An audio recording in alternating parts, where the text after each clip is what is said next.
વહીવટ માટે થઈ અને આ ઘટના બની હોય, ટ્રસ્ટી મંડળની અંદર કોઈ ખેંચતાણ ચાલતી હોય અને એના અનુસંધાને આ ઘટના બની હોય તો ખૂબ જ ગંભીર વિષય છે. એના માટેની યોગ્ય તપાસ થવી જોઈએ. એના કરતાં પણ વિશેષ ગંભીર જે ઘટના બની છે અને જે પ્રકારે આકાર લીધો છે, ભારતીય જનતા પાર્ટીના આગેવાનો પણ આના માટે ચિંતા વ્યક્ત કરી ચૂક્યા છે. હીરાભાઈ સોલંકીના નેતૃત્વમાં કોળી સમાજ આના માટે તપાસની માંગ કરી રહ્યો છે. અખિલ ભારતીય કોળી સમાજના નેજા હેઠળ હીરાભાઈને પણ અમે વિનંતી કરીએ છીએ કે આપ નેતૃત્વ લો. આપના નેતૃત્વમાં આખો સમાજ તમારી પડખે ઉભો છે.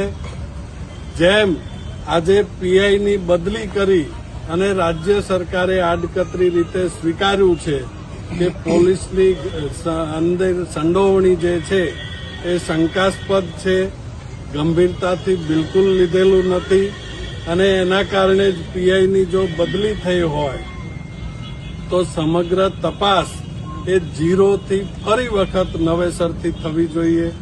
એફઆઈઆરની અંદર જે ખામીઓ આ પીઆઈ રાખીને ગયા છે એ ખામીઓ એફઆઈઆરની અંદર કલમો ઉમેરીને થવી જોઈએ. અને નંબર 2, હીરાભાઈને નમ્ર વિનંતી કરીએ છીએ કે નામદાર હાઈકોર્ટને સુઓ મોટો લેવા માટે અખિલ ભારતીય કોળી સમાજના નેતૃત્વ હેઠળ જવું જોઈએ.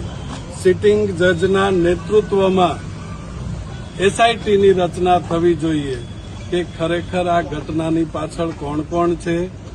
પીઆઈ, ડીવાયએસપી જે અત્યારે જજની ભૂમિકામાં આવી ગયા છે, ખરેખર તો પીઆઈ, ડીવાયએસપી અને એસપી એ લોકોના ફોનની પણ તપાસ થવી જોઈએ. એમના સીડીઆર પણ મગાવવા જોઈએ.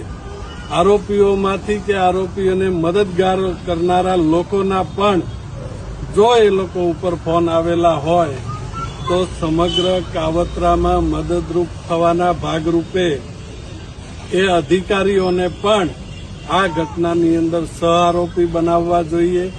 જે પડદા પાછળ રહીને દોરી સંચાર કરનારા લોકો હોય એ તમામ આરોપીઓને આની અંદર સહઆરોપી બનાવવા જોઈએ. આપના માધ્યમથી આહિર સમાજને પણ નમ્ર વિનંતી કરું છું કે બગદાણા ધામ છે એ આપણા સૌ માટે આસ્થાનો વિષય છે. એને રાજકીય અખાડો ન બનાવવો જોઈએ. જો આની અંદર કોઈ સંડોવાયેલું ન હોય તો પ્રમાણિકતાથી આપ સમાજે પણ આ તપાસની અંદર યોગ્ય સાથ અને સહયોગ આપવો જોઈએ અને એની યોગ્ય તપાસ થવી જોઈએ. એની સાથે સાથે કોળી સમાજની સૌથી અગત્યની અને મુખ્ય માગણી હીરાભાઈ સોલંકીના નેતૃત્વમાં માગણી કરીએ છીએ કે રાજ્યના ગૃહમંત્રીને સરઘસ કઢાવવાનો બહુ શોખ છે. જો તમારો શોખ સાચો હોય અને આ આરોપીઓનું સરઘસ જો તમે કાઢી શકતા હોય તો કાઢો, નહીતર કોળી સમાજ આવનારા સમયમાં તમારા ઉપર નિર્ણય કરશે.